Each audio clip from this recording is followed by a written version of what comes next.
নমস্কার বন্ধুরা, আজ আমি আপনাদেরকে শেয়ার করব কচুর বড়া। কচুর বড়া করার জন্য এখানে 2 টুকরো কচু নিয়ে নিয়েছি। ডোকাটা আমি শাক করে নিয়েছি।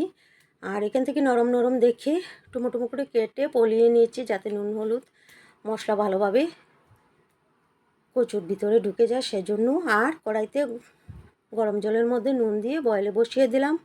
কচুগুলো ভালো করে বয়েল হওয়ার পর নামিয়ে একটা বাটির মধ্যে নিয়ে নিলাম বেসন, নুন, হলুদ, লঙ্কার গুঁড়ো, আর নিলাম কালো জিরা, সামান্য চিনি, আর দিলাম ম্যাগি মশলা। এগুলো দিয়ে জল দিয়ে ব্যাটারটা বানিয়ে নিলাম।